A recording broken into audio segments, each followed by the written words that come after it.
Hello, everyone. I was going to say good morning, Vietnam. This is Dragonfire Podcast, Menzel Chemical Path. I am your host, Daryl Kroll. This is Mitchell Ryan. He is a transmission mentor. Good morning, Mitchell. This is our second take, so bloopers, whatever. Let's just roll with it. Sounds good, bro. Thanks for having me on the podcast, and thanks for working with the tech issues. Yes. Thank you for being on the podcast. Pleasure, man. So what I do is work with leaders who are either in a tribe and wanting to step deeper into that mission that they're here to do, or the people who have built their empire already and realize that it's time for them to change identity, which is a terrifying thing for people to go to. However, it's so fundamental that leaders of the next generation, of the next 10, 20 years into the future, that they have an embodied voice, that the way that they speak and the place that they're speaking from is truly embodied and it's rooted in truth. Yeah, that's critical. When people speak from truth, people pay attention. People will stop in their tracks and listen. I discovered this because for most of my life, I have not felt heard. Yep. And ironically, growing up as a musician, a professional musician, I didn't feel like I was heard at all. Sitting up in front of a group of people, and I didn't feel my voice was loud enough. I didn't feel like I was able to really connect. I struggled to connect. And so my work turned into this obsession of how can I be heard more? It started off by working on my physical voice, how it sounded. There was a lot of self-deprecation there. Not good enough. It's not sharp enough. It's not loud enough. It's not full enough. And it wasn't until I got into coaching and my own self-development journey that I realized that there's so much to be done that's beneath the surface. There was so much embodiment that I had no idea about. I wasn't taught it. No one was talking about it until I entered into these coaching men's workspaces where they were talking about it. Who would have guessed? It was the thing that I needed. Brotherhood was the thing that I needed. Yeah. I needed to sharpen my sword against other men.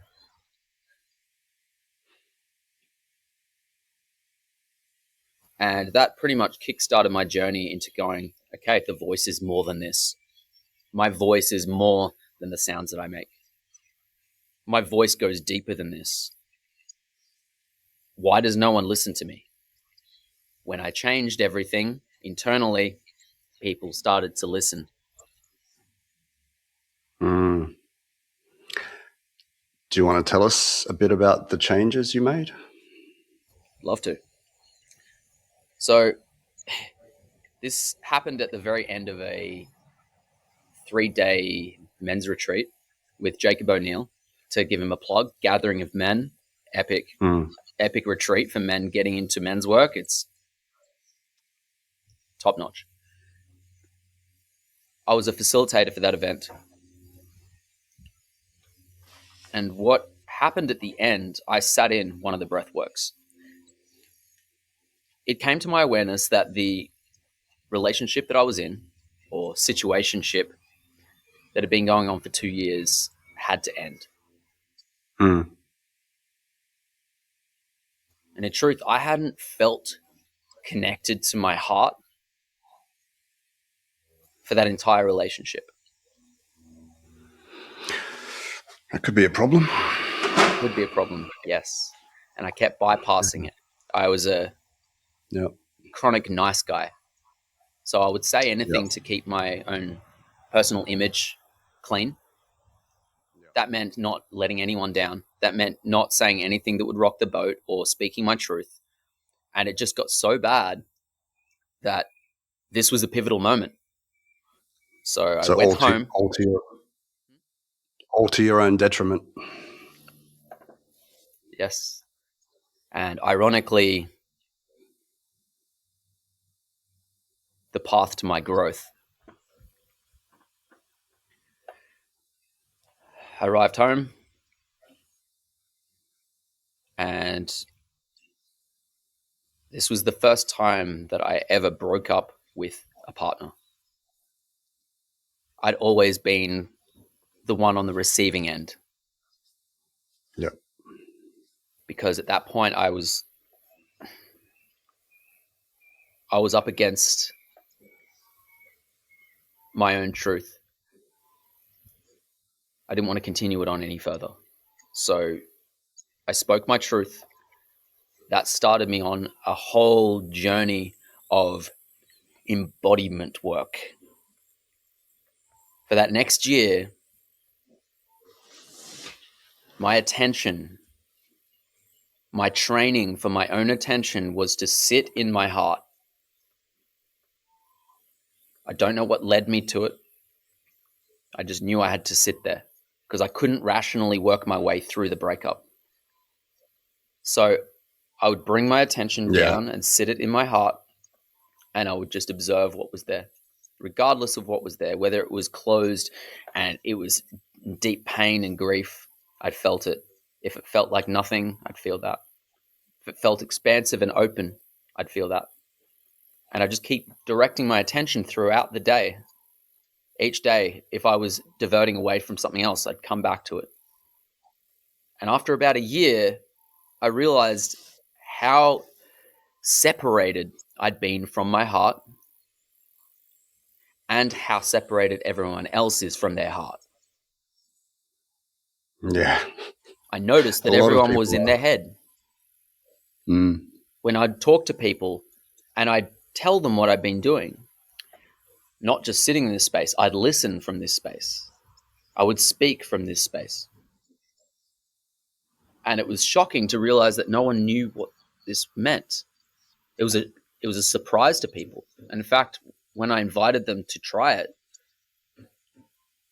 they had a profound experience of going, "Oh, this is weird. I haven't done this before." Like, hold on a second. This is something that is our inherent right, that is gifted to us from birth. The ability to speak from our heart, to voice from our heart. And most people have no idea how to do it. There is a massive missing link here.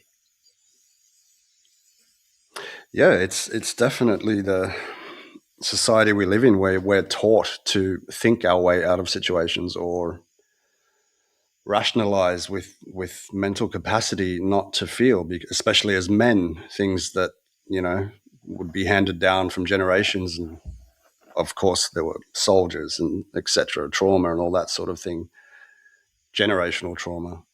And it is just not taught to us to sit with our feelings and to really go into them. And that's where, as you've just said, there's a massive amount of magic in that, sitting with your feelings, facing them, looking at them, staring into your own eyes in the mirror while you're crying like a baby because you're heartbroken or whatever it is. This is very powerful.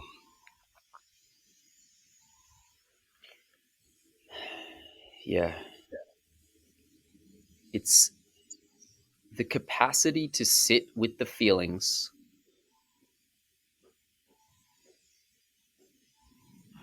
is a point of strength.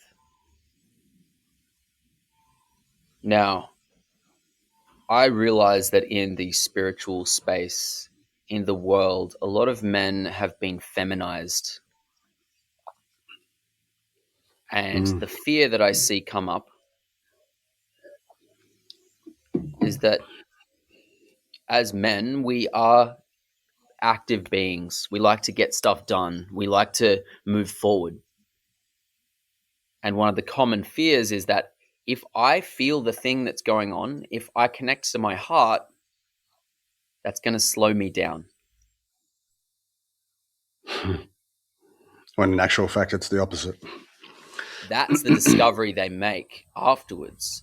But the humility to go into it and realize that you're not going to become a woman by feeling into your heart, Mm.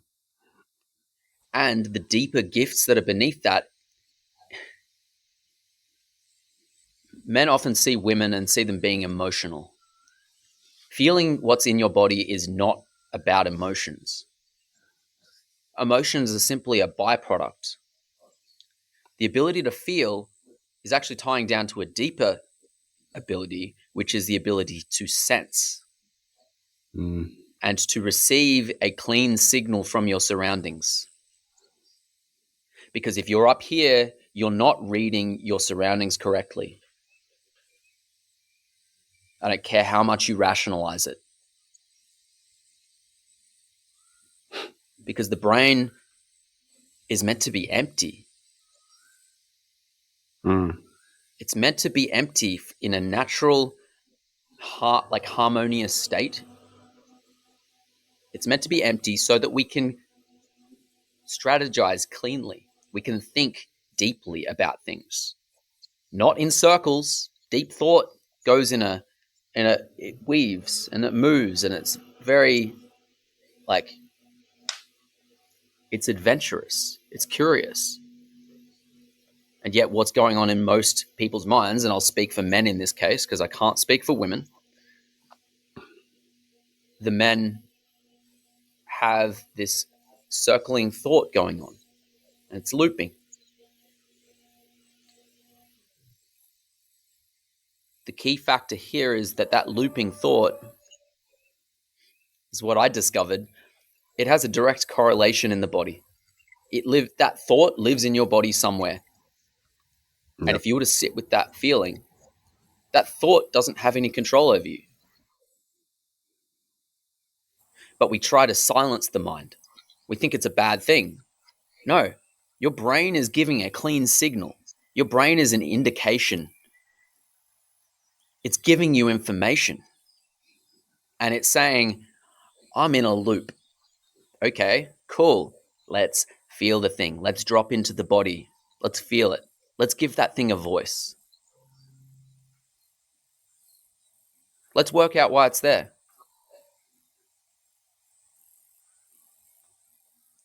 Because within that is the key to our embodiment.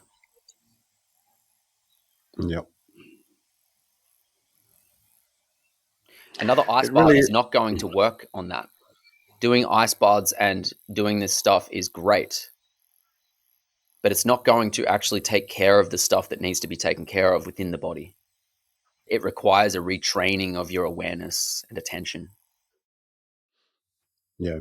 And also, anyone out there that is listening, just to know that we do hold information in our body, in our cells, in our muscles, in the fascia, all that sort of thing. It's until you consciously go in and feel and release, it stays.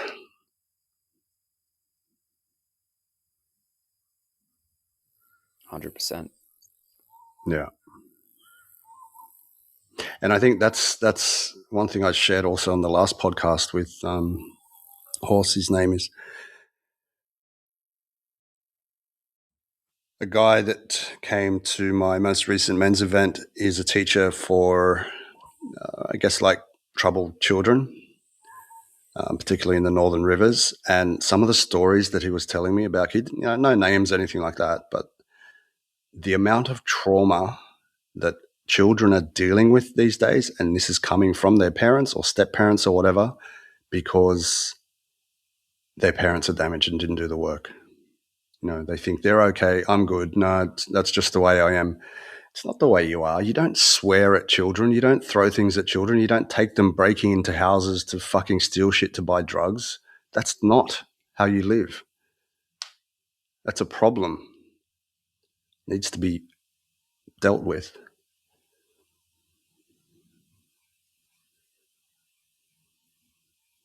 Yeah, and when I see this type of problem in the world, the default thing that people tend to go to is like, got to change the way that the parents are parenting. We've got to Mm. change the system. And where I see the work is in the embodied leaders who are there to lead these children, to give them a good example. This means the education system needs good masculine role models. Yeah, Men that, amongst other things. among, of course, there's people in every niche that require deep embodiment. We can't just be spouting all this information from our brains and reinforcing it. Like, it's so important that we're aware of the intentions behind the words we're speaking. These leaders, the people that are in these positions of authority,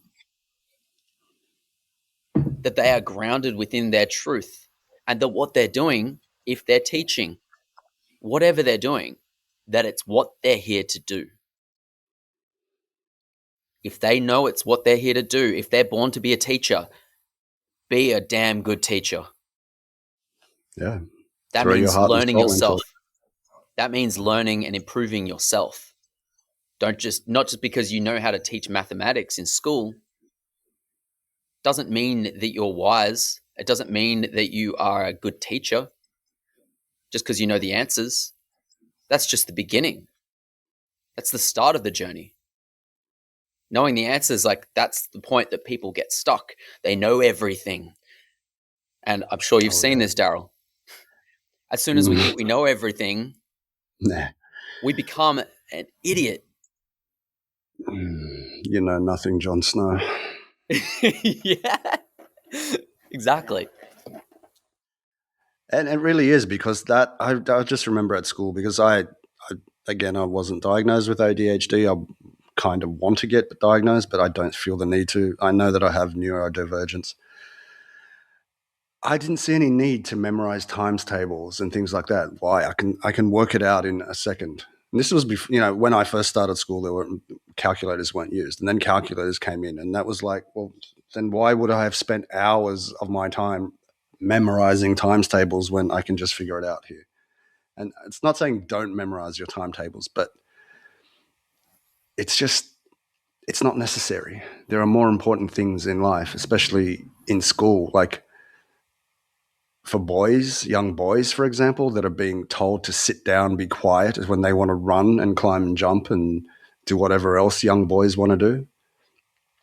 It's just the education system is, I'm sure it's served its purpose. It's way outdated and it needs to be reformed. And it needs also, what we're saying here is teachers that have worked on themselves to be able to be good role models, good mentors, good teachers, to get to the bottom of problems, to understand children, not just be like, oh, he's noisy, don't worry about him, we'll ignore him, so that he feels like shit and grows up with issues.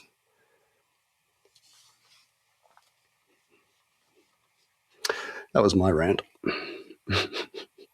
Because leadership is about leading. It's not about Mm. telling. People will model our behavior, Oh, absolutely, especially children. especially children. The adults have already learnt their own behaviors. The children are sitting there going, what can I get away with? What makes this person crack? They're Mm-hmm. finding the edges. And if they Mm-hmm. find your edges and you're unwilling to face them, you're the teachers, when I was growing up, they would either burst into tears or they would become very stern. Now, the only teacher that I remember that had a really good, there was a couple of teachers. One teacher in particular, he had a really good way of working with us where I think he viewed himself as a bit more of a peer with us. Like, he didn't put this superiority thing on top of us. He was able to have a joke with us. He was able to tease us and also get us to do things. And he's like, come on, quit messing around, in a way that he was unfazed, and also, let's move forward. Yeah. So that's masculine leadership. Yeah, and I remember him because of that. That's the memory that I have of him, of like, oh, he was cool. I liked him, and also I also wanted to do work, and if he asked me to be quiet, I would be quiet because I respected him. Yeah.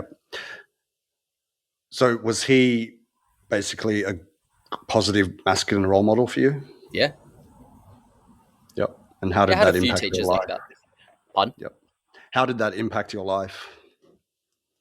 What did it set in you, say, or not program? I don't really like using the word program, but We can I still guess it use is. I we can guess it still is use the program. Yeah. yeah, we can still use the word programming. I have no problem with programming. It's it's these things we give a negative label to, and it's like, no, we're all getting programmed all the time. You, Mm. this channel is programming men to see themselves as more valuable than they are. Yep.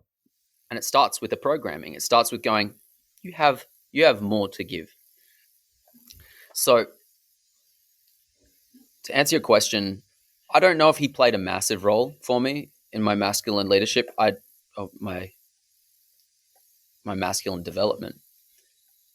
It seemed like a number of things. Yep. There was that. There was a couple of teachers. Another one that was my maths teacher. I mean, these are teachers that they seemed like they actually wanted to be there. They weren't trying to get home. They weren't distracted. They were there with us in the room physically, and their attention was present in the room. Yep. So yes, great example. Whilst there were other teachers that turned up late all the time, that seemed off with the fairies, like they didn't want to be there. And I was like, that's where kids just muck up. Yeah, they sense it. Yeah. Especially boys, like what we were saying before, they you push the edge. You want to see how far you can go, especially, you know, masculine boys that are growing into young men. They want to see how far they can take their leadership. They want to see, yeah, and how, because they're also looking for attention from their peers as well. Yeah. So if they push the buttons and everyone gets a laugh and it's at the teacher's expense, that's a win. That's a win for the kids because they're like, cool, I overpower the teacher, this authoritative figure. Now, what kind Yeah. of teacher gets overruled by a child? Yeah, that just what you said before about making a teacher cry, that reminds me of going back to, I think it was music class actually. And we had a substitute teacher that came in and he could not hold the space at all. We were running wild and he ended up crying. And that was us pushing the limits. I was at a boys' school, all boys' school. Bro, this is what people don't understand. This isn't taught. These teachers are No. facilitators. They're facilitators of a lot of energy moving in a room. There's a lot going on. And the funniest part about it is that if they had self-awareness, they would realize that every single person in that room, every child in that room is a reflection of themselves. Mm. So if they don't like what that kid's doing, it's like, yeah, that's something for you to hold within yourself, because a strong leader wouldn't crumble. A strong No. leader would address it, and they may get emotional too. And that's not the weak point. The point is the crying and getting caught in the emotions. Because, again, there is a time and a place for getting emotional and being distraught and grieving. And yet, there's people around that need the men to be strong. But we've misinterpreted Oh, what yeah. that means. For example, if the man in the family is expected to provide and protect in a traditional role, and I believe it to be the right role too, Mm-hmm. that man can feel emotions. That man can feel his feelings. But what he's going to do is he's going to hold his head high. and he's going to allow the tears to fall, and he's going to continue to be the pillar for his partner, for his family, for the people around him, it's going to be very clear that he's feeling it as well. And he's going to hold his spine straight.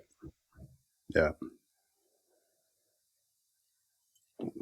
Because to feel emotions isn't to cripple oneself. But we've become so disconnected from our emotions that people are afraid that their emotions will cripple them. Because there's so Yeah. much work to be done. Because it's been blocked out for decades.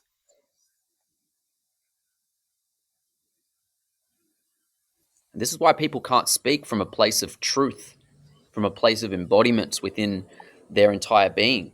It's why they can't connect to their hearts. And even deeper, So, oh, you go. yeah. When you say that, are you saying that people speak from their wounded aspect instead of their Oh, heart? yeah. Yeah. Because the wounded aspect Beautiful. is the victim that lives in the body, that swells around in the brain. And Mm-hmm. I feel like we could probably go into the nice guy syndrome here. Let's do it. So I'm gonna label drop here. Yep. When a man is operating out of a nice guy syndrome, he is not that unlike a narcissist.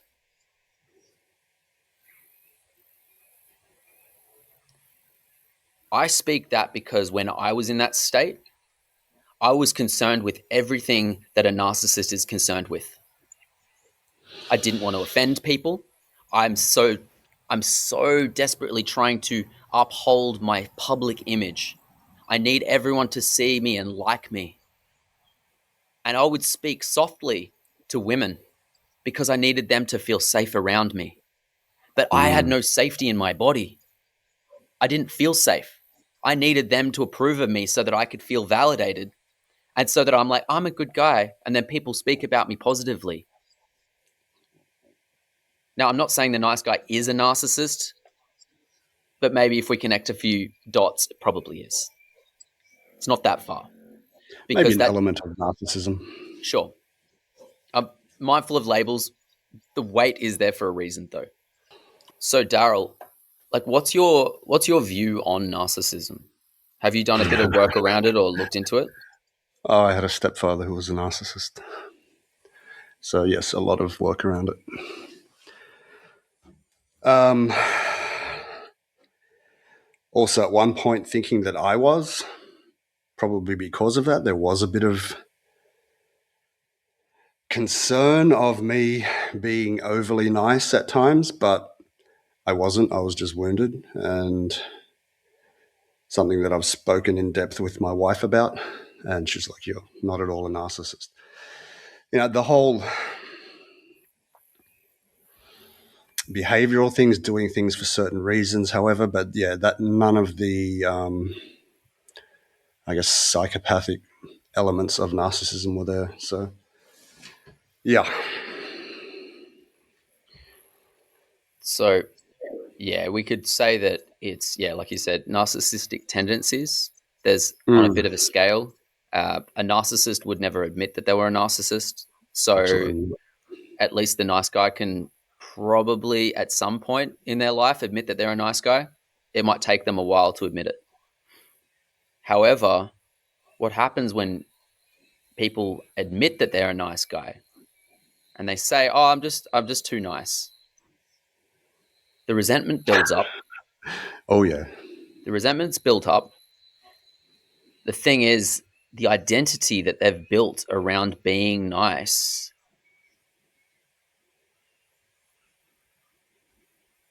in order for them to move forward and be the man that they're meant to be, the man that they're actually destined to be, they can't just start saying, I'm not going to be nice anymore. Because the flip side of not being nice anymore is like, well, I'm just going to be an asshole because everyone else is an asshole. And I'm just going to do that because I'm not going to be nice anymore. So we flip the pendulum. Fuck being the nice guy. I'm not going to be nice anymore. That's great. And it doesn't solve anything because an integrated person who's not a nice guy doesn't just be an asshole for no reason. No. They will speak the truth. Not out of bitterness, not out of resentment, because the thing is there to be spoken. And in fact, that space isn't concerned about what that person thinks about them at all. But when we flip the nice guy pendulum, it's still doing it for other people. We're still concerned. We go, I don't care what people think about me. It's like, yeah, you do. You've just covered it up. You've just installed another program to make yourself move through it. Bypass it, which is fine. Protective mechanism. And it's like, great, you got out of the nice guy and you can see the nice guy, but you're actually still being the nice guy. There's no difference. It just appears different. The symptoms look different. Yeah. The nice guy was one of the hardest things for me to boot. Because it requires a lot of processing and a lot of the deep voice work, the deep embodiment voice work. Because here's what I realized. You have your heart. You're going to have people listening, so I'll describe it as much as I can. Yep. Imagine your heart. When you're born, your heart has a direct connection to your voice. So you go from your heart and it comes straight out of your mouth. Yet the way that we're programmed, the way that we are taught growing up from our parents, from the behaviors we've observed, we watch people tell white lies, half-truths, and internally we're like, this doesn't feel right. People tell us off. You're too loud. You need to be quiet. We can't be loud around here. Stop asking so many questions. Be seen and not heard. Exactly, that one. Or if you don't have anything nice to say, don't say anything at all. Mm. And so all of these things become they're just a few. They become embedded in the body as beliefs, as this is how I am loved. This is how I survive. Exactly. Yep. And what happens, coming back to the heart, if you wish to express from your heart, imagine that should be a straight line, direct contact. But what happens is somewhere in between, it becomes a fucking spaghetti maze. And then it comes out of your mouth. That's a good analogy. Yeah. That spaghetti maze, that's the thing that is required to be untangled.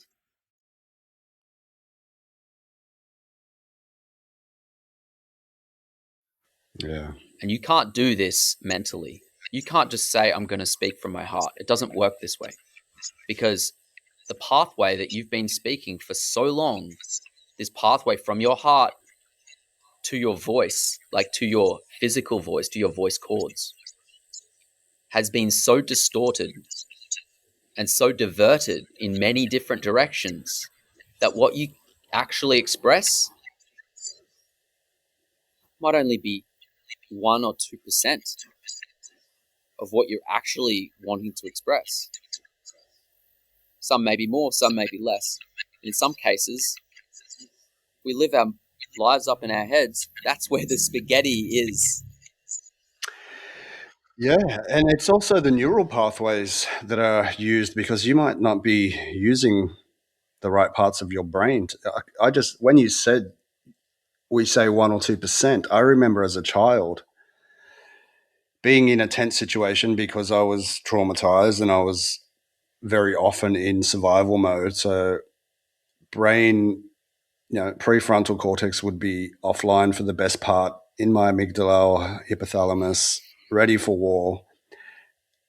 I couldn't structure sentences properly. I couldn't say what I really wanted to say because I was geared to fight. So half, probably the 1 to 2%, would come out accurately. And then as I grew older and did the work and had to settle and, learned to really get a fucking grip of my nervous system, only then could I be like, okay, yeah, no, that's not what I'm seeing. What I'm seeing is XYZ, for example. And then, yeah, you start to speak more of your truth. And it comes from your heart because it is truth. It's not trying to wound someone or get back at someone or this person hurt me, so I'm going to let him have it or her have it. It's truth. It's, okay, look, I don't like this. What I would prefer is XYZ, for example.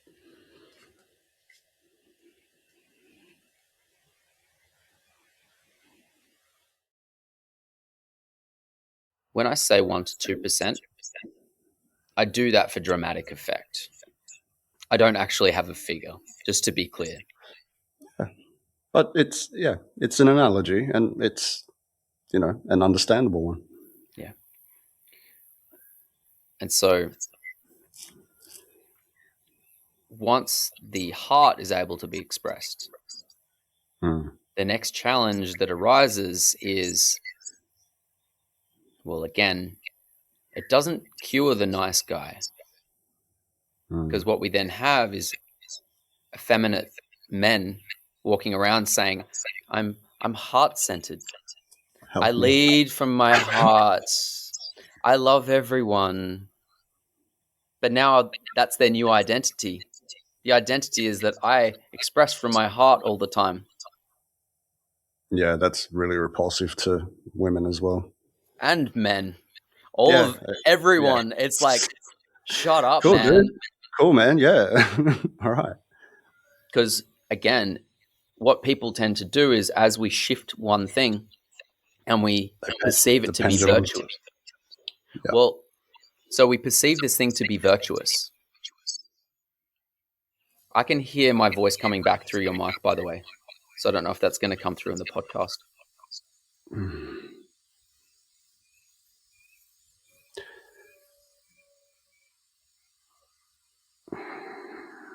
How's that? Check. 1, 2. Yeah, that's better. And so what people tend to do is they go to access their heart and they create a new identity around that. The new identity is, I'm heart-centered. I'm a heart-centered man. I'm here to love the world and I'm here to do good in the world. I want to help everyone to feel their hearts and I want everyone to heal and feel good about themselves and everyone to come home.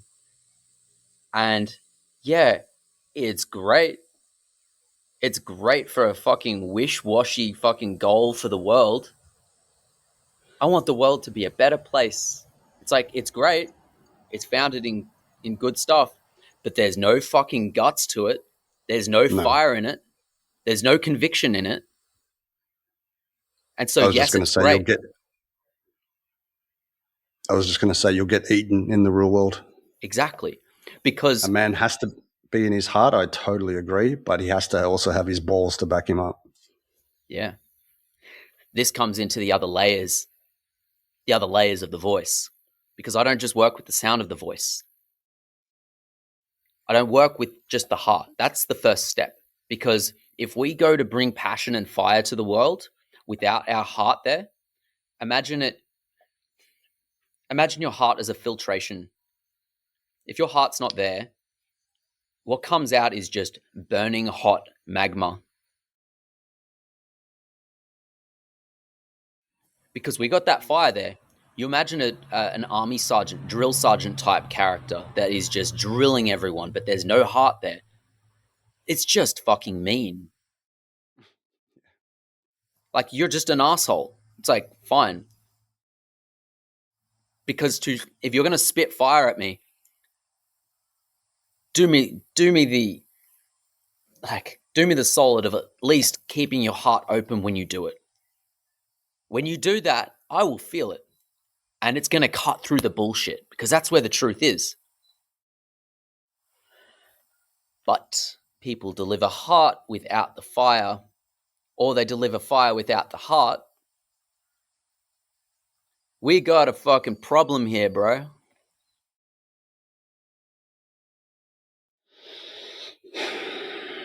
Embodiment. Yeah. True embodiment. And so we have hustle bros that are like, we gotta fucking hustle our way through everything. We gotta go do no fap because fuck women. And got red pillars people going like full against women. And I'm like, man, you have no idea. You've just adopted another doctrine instead of listening to yourself. Yeah, that's very odd, isn't it? I don't get that. Don't need People to. need something Anyway. to attach to, bro. Yeah. People, when they're stuck and they're feeling fear of not being accepted, because that's one of the big things that they will be cast out. I'm not in the dating scene now, so I've got to attach myself to this other these other people who I resonate with, because currently, well, let's say I hate women, and these people seem to they don't hate women, but they're about dominating women.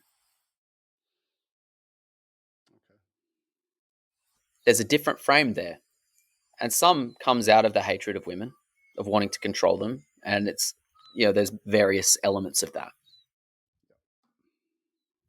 There's good stuff in there.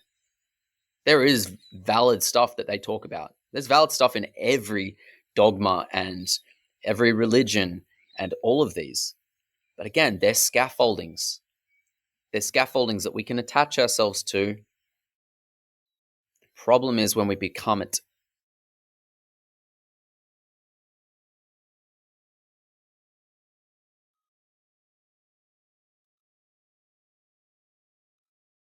Because you were born to be you. You're not born to be a product of another institution. Indoctrination. Yeah. And so we adopt another indoctrination and we just jump from one to another as it serves us in the moment. We live in a world that is interest media, right? We can be surrounded by whatever echo chamber we want on social media, whatever we're drawn to. Mm. We can have any I, belief that we have confirmed to us. I've seen a lot of people do stuff like that. Now so that I'm sort of running that through my mind. What's that? I've seen a lot of people do that, just jumping from one indoctrination to the next. And I think not that I'm perfect by any means, and I would never claim to be, but I feel like I've gotten to a place where I can really objectively look at certain things and be like, okay, this can work for me, that I don't resonate with.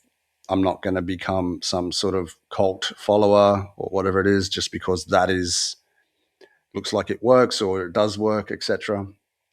I was just thinking about one polarity course that my wife and I did, and it was good in the sense it was very 3D, but it was good in the sense that we took what we needed and we just left the rest. And we could see within that group there were people that were just eating it up, like just, oh, it has to be this and it has to be that. I'm just like, oh, fuck off. Like, you do what works for you, and that's as complicated as it needs to get.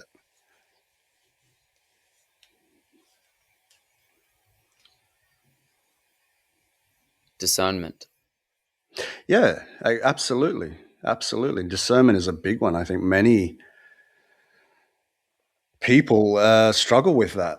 I mean, COVID was a prime example of people's lack of discernment in the way things unfolded.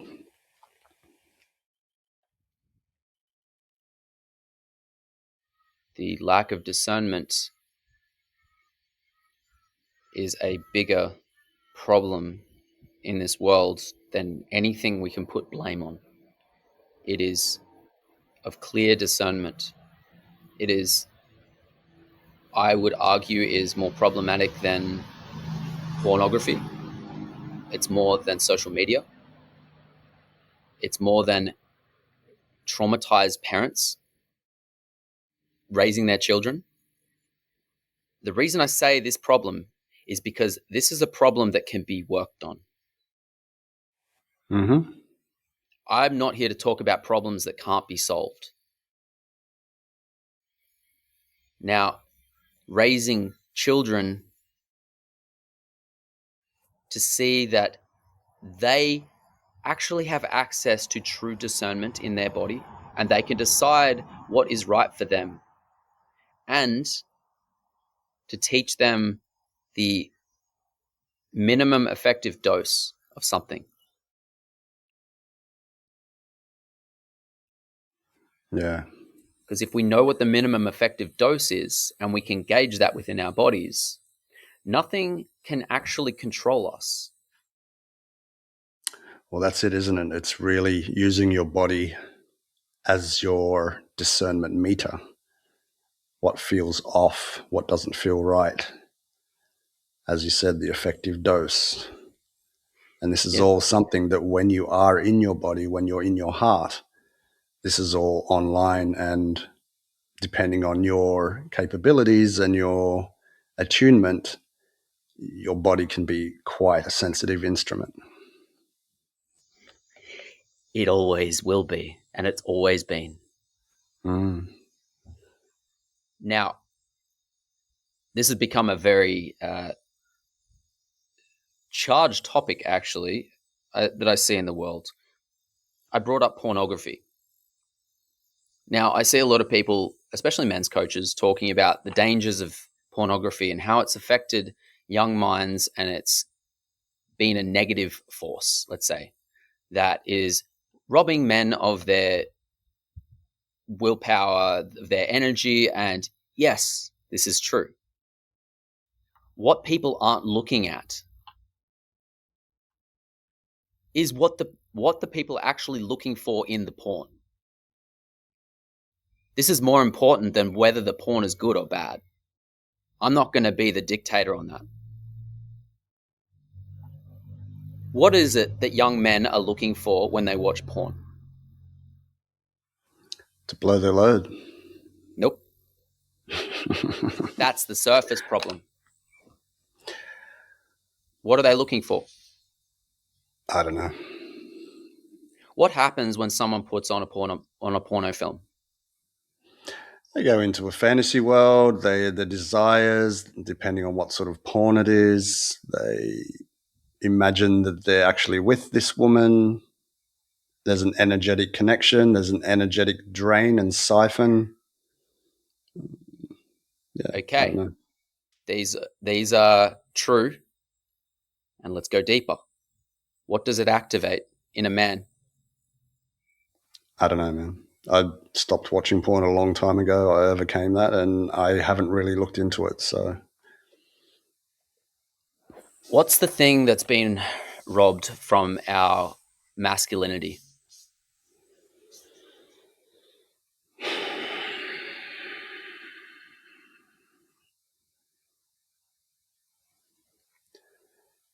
masculine power, Mm-hmm. masculine essence, and stability, the pillar of masculine strength, Mm-hmm. self leadership, What brotherhood, drives masculine strength? Because it's not testosterone. testosterone. Yes. And let's go energetic. Okay. Men's sexual essence has been vilified. The sexual virility of men is something that is an enemy to a lot of the society that we're living in right now, especially to a feminist society. It's been crushed. Men are made to feel uncomfortable for their sexuality because that's the thing that happens in school. You're not allowed to just fucking run around and be testosterone filled. Like, there's sexual essence running, there's fire running through their body, and you just have to sit down. Yeah. What do we use to create something? Create something or create life? What's the difference? Well, If you were to create this there's podcast, what's the thing that's there's fueling it? well, there's a computer, there's electricity, Within you. Pardon? Within you. What's within you Within that's me. driving this Okay, so podcast? you got to narrow those questions down a bit. I think very broadly. Well, it's a drive. It's my drive. It's my passion, and it is my masculine life force to create this podcast because I want to help other men. And when you say create, I get what you're talking about now. It's that drive, that life force energy where, yes, you have the feminine, you have the masculine. The masculine penetrates the feminine. The masculine gives the seed of life, which is charged with life force, sexual life force, the kundalini, whatever you want to label it as. The female then receives that. The egg allows the sperm to enter, and that creates life. Yes. That life force. The thing that's activated that the young men are drawn to is the activation of life force.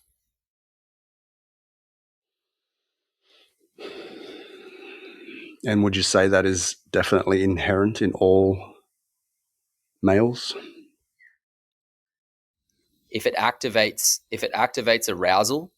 arousal comes from our life force being activated. Now, I'm not saying or advocating for porn. Very clearly. I'm not saying that it's great or that it's healthy for people. However, I think it's important that we look at the real driving factor behind it. It's not to drain their essence. That's just a byproduct of it, and that's the way that's an end result of it. And initially, that's the draw. I had to be really clear with myself, like looking at myself back in my teen years and looking at what I was looking for. Like, I was lacking in connection. I was craving to have like a girlfriend. I wanted that connection, that sexual ignition. And I was like, well, where can I get that from? Cool, this is where the life force is. The unfortunate part is that it leads into ejaculation constantly. That's another issue. It's actually separate. It's the end of the chain.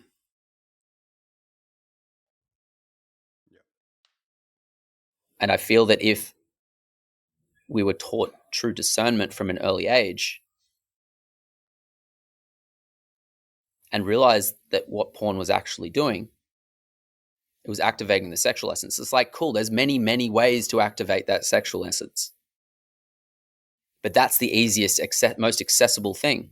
And it's loaded with shame as well, which, as we know, shame tied in with sexual essence, what a cocktail for disaster, especially for masculinity. It is very shameful. I just remember years ago beating off to porn and then just being like, I'm done. All right, that's it. And then just like, pretend like it never happened. Yeah, and so again, with the porn, we don't actually receive it as the clear signal of what it is. We just vilify it and we say it's bad, but we don't look at what the core of it actually is. And so we have these conversations. When I have conversations with men that are like yourself, like I was for years, oh, I stopped that ages ago. Because there's a virtue signaling and I don't do that anymore. But it doesn't actually transcend the thing. We're here to transcend that. The reason that porn is so powerful is because, again, willpower, the ability for one to connect into oneself and have discernment is lacking.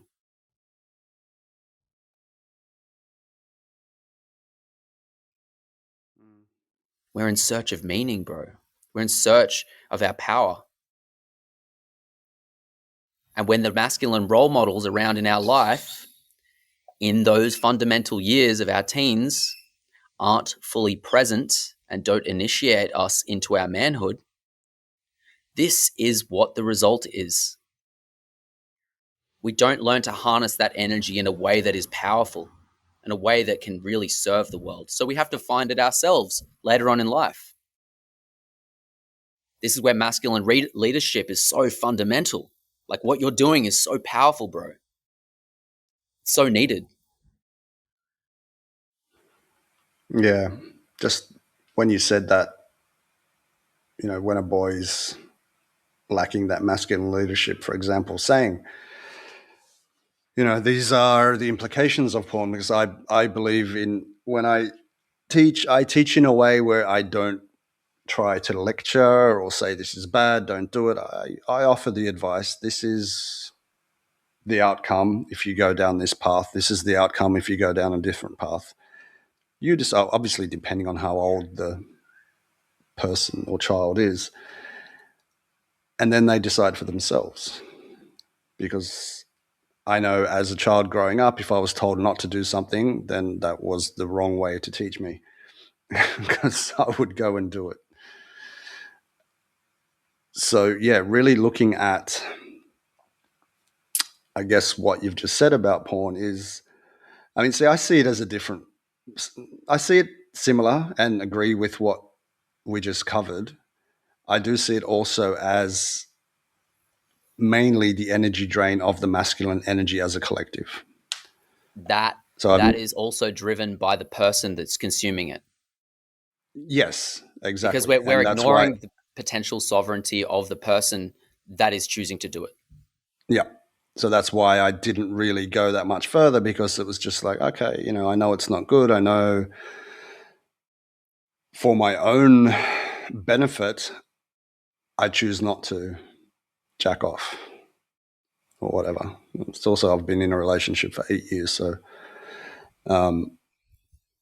sort of going back before that, when I was in my single phases,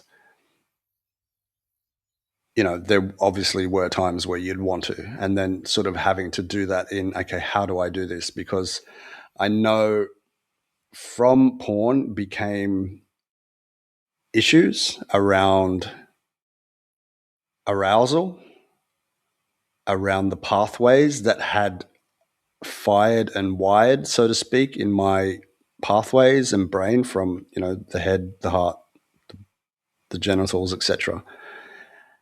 And I was conditioned to be aroused by a certain thing, which was, the novelty of porn. Oh, what do I feel like today? A brunette or a blonde or whatever, and it means nothing at the end of the day to a guy just whacking off.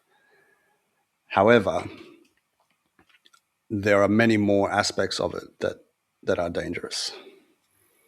So yes, all of the energetic ones that we've talking about, the personal ones of your own sexual experience and arousal pathways. So yeah, that's a really deep topic. It is. And we're here to go deep, aren't we? Yeah, I just feel like there's more to talk about than just porn. No, We it's not. can. I'm not talking about porn. Yep. I'm talking about the drive behind it. It's a very uncomfortable topic for people to talk about. This is why it needs to be spoken about. Well, Because let's do it. because if we're not allowed to talk about it, if it's uncomfortable to talk about it, how much power are we holding up in this thing? We're Mm. giving power away to it by saying it's too deep of a topic. Like it's again masculine energy. Masculine energy. There is a lack of awareness around how it works, a lack of education around how it works. If boys were taught at an early age how their sexual energy worked, and they were taught about what pornography actually does, like you said, it hijacks it. It hijacks the essence. So you can do it, it Mm. does activate it, but what it does, which is more problematic, that's where it becomes problematic, is when we start to outsource to that.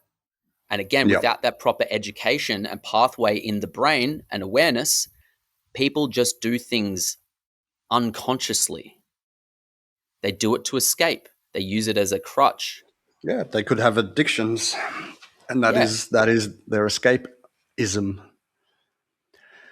So what I just said, what I was thinking was, because there were other questions that I did want to get onto, but I don't think I think if we're going down this path, this has come up for a reason, and anyone that's listening may be dealing with these issues. So I think let's just go with that. Let's go deeper. How many men have you spoken with that have issues with porn? Well, quite a few. When I was running men's business circles in Sydney 5 years ago, I actually did segments on the dangers of porn. And, I saw multiple views of their relationships with porn. So some were ashamed, some had no idea how bad it was, some just thought it was, yeah, I don't care, I just jack off and it's done. We didn't really go to this depth in it because it was a men's circle and it was a segment that was lasting probably an hour. So there were time constraints. But overall, as well as posts and comments, etc., yeah, there are. I think it was also because it's a men's group, so that men are prepared to work on themselves, that are doing the work. However, on average, I don't know if you would go to a pub and start a conversation with a man about porn. I don't think you'd get anywhere near the what's the word I'm looking for? I don't know, the knowledge, I can't get the word. I think you get what I'm saying. Yeah. The So understanding of it. the understand, yeah. Keep it. I was looking for a big word to try and sound fancy, but no. Understanding of it. Yeah. We do love a good fancy word. If it comes I through, think it's. that's what I love about the English language. It can be so descriptive. Mhm. And so, yes, there are layers to this because in certain circles, yeah, go to a pub, no one cares about it. They're not going to this level of depth. And in a lot of the men's workspaces, and the general frame is porn is bad. The problem that so Yep. it's benefit, it's great, it's helpful, and it's also a scaffolding. It's something to deter people away from the thing. But the signal that we're receiving from it is that's been told to us. We don't actually have access to the truth from that. We're just told to stay away from it. Yes, that's a very good point. And so, as truth seekers, I imagine the people who are on your podcast are probably truth seekers themselves, looking for the deeper masculine aspect. I believe it's important for us to really look at what has been, let's say, taken or we've been steered away from in our lives, and the things that are there to distract us, because they become the enemy. But if we view them as the enemy, we're not sitting sovereign in ourselves and going, instead of, let's say, discernment, what's the drive to want to watch porn? Loneliness, the desire for connection, the lack of drive. That also drives the procrastination and a bunch of other things. And if porn's a way to sort of numb that out, to feel something, that's the fucking thing. Those boys just need to feel something. A lot of the men that do porn, they just want to feel something. Yeah. I what came to mind then was a comment in one of my the area's Facebook group comment saying that a boy, anonymous post saying that a boy won't eat, he just sits around, he doesn't want to go to school, and I just said you get him out in nature, let him climb a tree, find him some brotherhood, hobbies that he likes, etc. And it was just all of these other comments, take him to the doctor, take him to a psychologist, this, and I'm just like, no, what? How do you see it that way? It is that coming back to the masculine essence, boys holding such potent energy, and we do hold potent energy. We hold life force energy in us, unless it's numbed. And again, this is one thing that I see porn as. It is a weapon.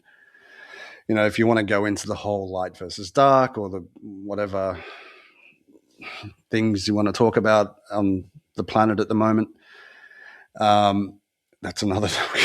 Yeah, maybe we won't touch that one today. We're not going to go there right now. This is what boys need. They need to let that run. They need to embody that. They need to feel that, to let it charge them, because I guarantee if you've got a boy that's full of life force and he can let that out by whatever method he likes, not jerking off, but running or sports or climbing a tree or shooting arrows, archery, whatever it is, that is going to charge his life force energy. And then if you've got a good mentor for this boy, is like, okay, listen, this is the dangers of porn. If you decide to go down that road, you're going to be wasting this energy that you could be focusing here. And when you get to a certain age, this is the energy that you're going to use to procreate. And this is the energy that you're going to use to manifest or build your business or build a fucking, an empire for your family or whatever it is you choose to do. So you've got, let's say, for example, the left fork or the right fork. There might be 10 forks, but just keeping it simple. And this is my view on that. I love it. The analogy that just popped in. Let's say if we were to teach young boys that, let's say you gave a teenager $20 and you say, this is yours. Now what I want you to do is just throw it down this drain. And so they throw it down the drain, Mm-hmm. very reluctantly, mind you, but they throw it down the drain and you go, okay, well, now get it back. I can't, it's down the drain. Okay. Your sexual essence, when you jerk off, that's what you're doing to your vital force. You wouldn't throw the money away, but yet you'd throw this away.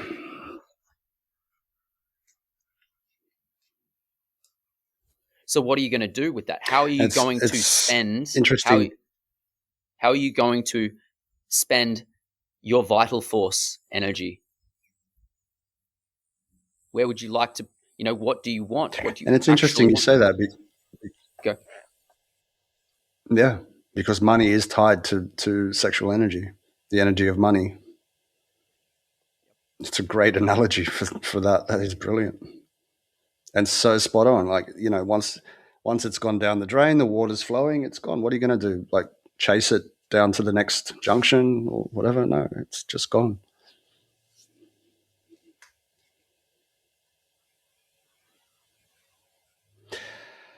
Yes, this is a very powerful topic. I'm glad you brought it up. Yeah. Because it is something, especially... Pardon? It's what? Sorry? I said continue. No, before that, about something. About time, did you say? Oh, yes. So it is about time that men are able to speak about porn and jerking off without sitting there and rolling their eyes and avoiding the topic. Absolutely. Because it's so important that we know what the core of it is, that we don't avoid it, but we're also not vilifying it. We're not saying don't do this. No, it just is. Exactly. Let's and help I you think understand that's it. A big... Yeah, it just is what it is. You don't need to be, obviously there's, excuse me, some shame and this and that, but it doesn't matter. It's like, okay, you're here, you want to improve yourself, you're doing some work. Okay, have the hard conversations, have the uncomfortable conversations. Because at the end of the day, if a man or a boy coming up wants to create the life he desires, you're not going to see him sitting around jerking off to porn. I guarantee you that won't, maybe every, I don't know, however often, I don't know if that's doable or not, but your life force, our masculine life force, especially these days where, in my view, masculinity has been under attack for some time, middle-aged white men, whatever, and it's colonizers and all that sort of bullshit labels that come along with it. It's like, look at the fucking society you live in. What was this built on? This was built on the backs of many men. Of course, women were involved. Of course, women supported men. There are comfortable, uncomfortable truths about all the relations. However, moving forward, men that are living from their hearts, healing their wounds or traumas or whatever it is, and protecting their women, protecting their family, protecting their brothers and tribes, this is only going to be a positive outcome if we all continue that way.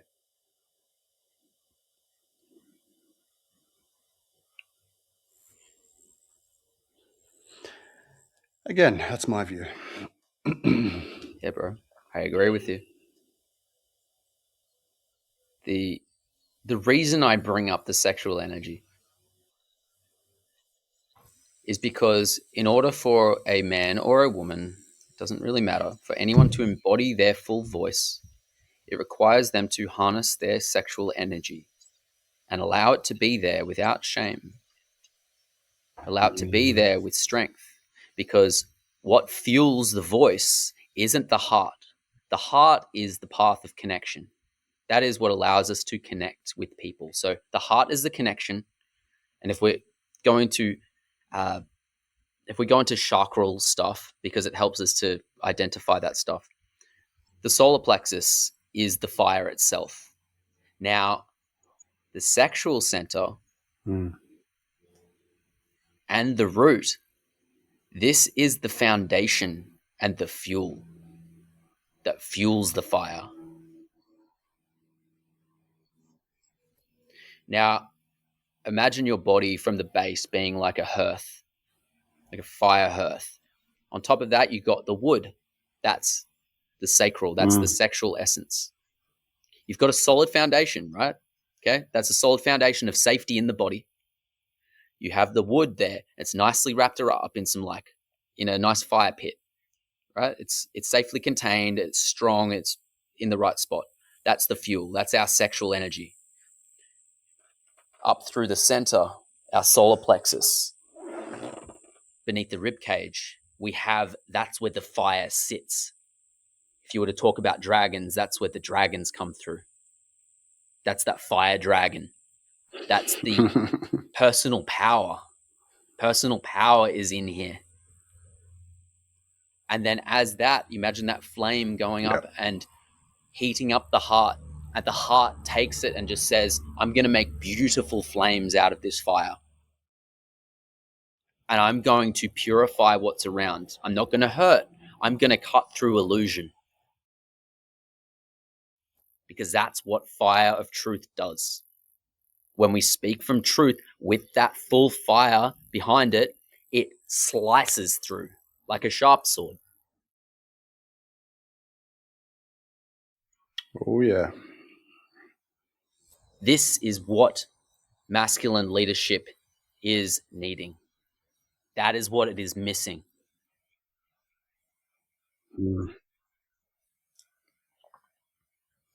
don't need to justify ourselves when we speak from truth.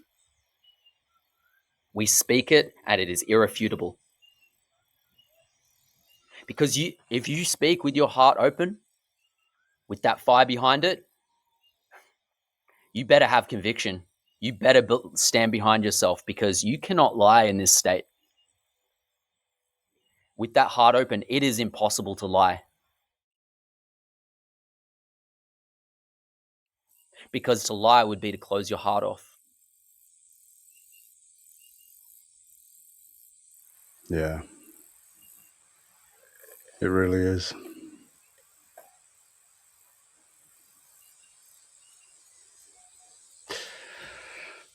Oh, How are you going for time? Got about 10 minutes. Yep. So I think that was probably one of the key messages of this podcast.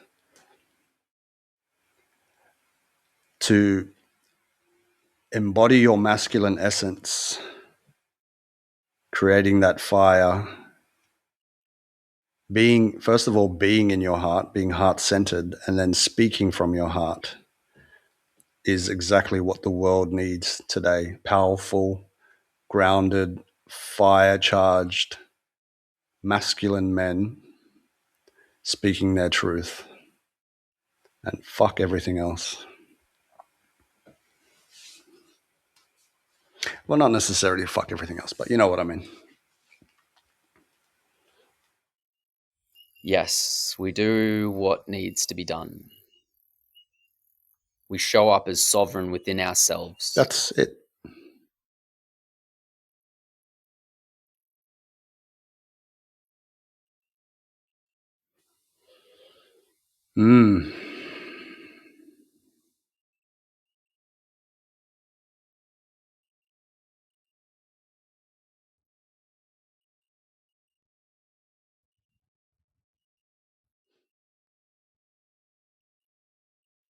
Something for your listeners.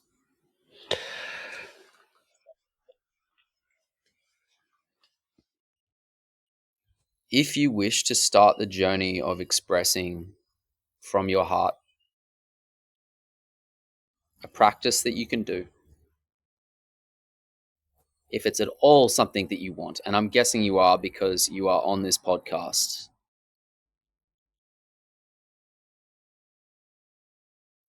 work on your attention, where your focus is.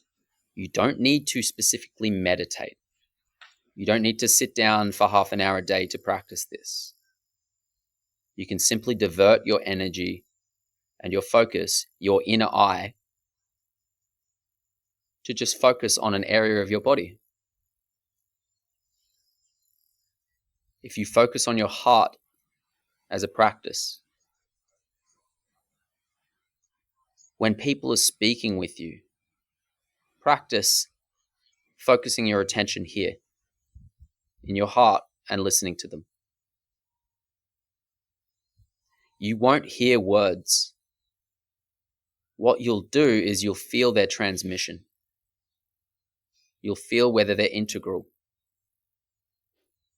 You'll feel where they're coming from. Their words will cease to be relevant. When you speak from this space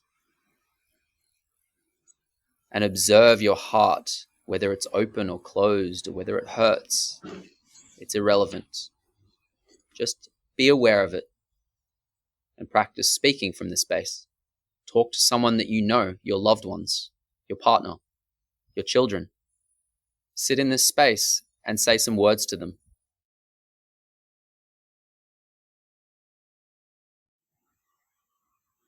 And let them receive it.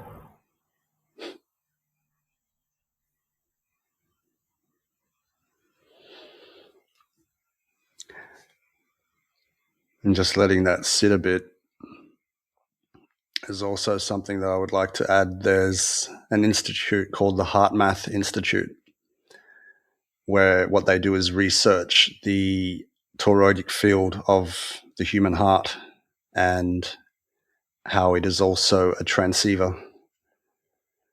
And when someone is in their heart, you can feel it. And you receive their message that way as well. Not, as Mitchell said, not through just words, but their transmission, their codes, their energy, their truth. Yeah.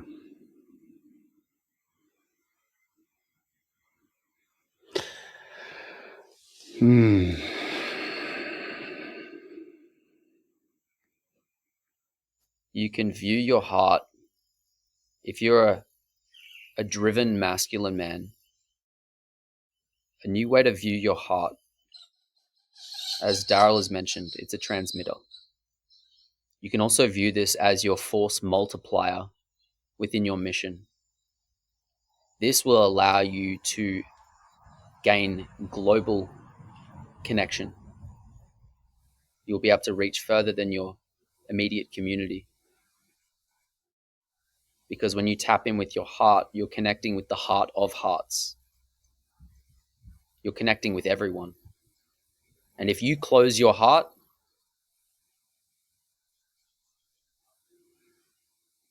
the people around you will close their hearts too.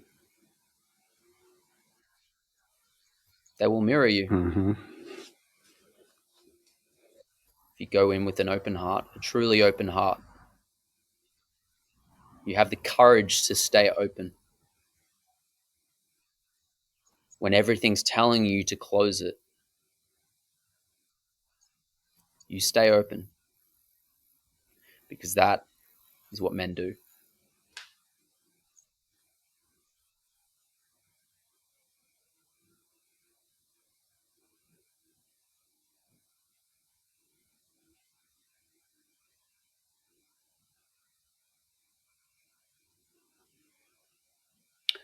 Now that was a podcast.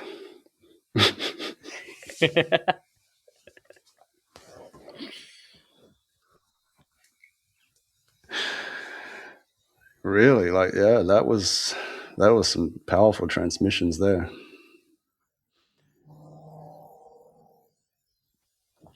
Do you know Miroslav? Yeah. Yeah, of course. Shall we stop the recording? Yeah, and I think that is it. If you've got, we'll wrap it up, and then we can have a chat. If you are a man that wants to be a leader, or if you're a young boy coming up, not even a young boy, an adolescent, whatever, being in your heart, and I'll say this because I know from where I grew up, it was a dangerous place. If you're in your heart, you could be taken advantage of. You might have been, no, I won't say you could be. You may have perceived that you would be taken advantage of, or, beaten up or stabbed or whatever it is. But being in your heart is going to give you that toroidic field, which is like a radar. So it's not only does your vibration, and this does sound a bit woo-woo, keep you away from trouble. Because I know that when I was a kid and I was walking around in a state of anger or whatever, it came and found me, with no doubt. When I was in a state of love, which wasn't very often, or I was just minding my own business and probably being in my heart somewhat to the best of my ability at that time, just because I had been traumatized and had some damage, I would guess. I know. It's going to help you to be in your heart. And if you want to be a leader, you have grand plans, if you want to find a good woman, have a family, etc., then being in your heart is going to help you achieve that.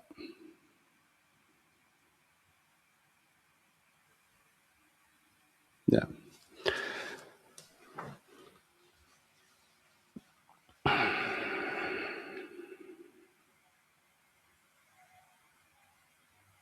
Mitchell, any final words? No. I feel complete. Yeah, that feels good. Okay, Mitchell, thank you very much. Thank you for your time. Thank you for your transmissions. And this has been a brilliant podcast.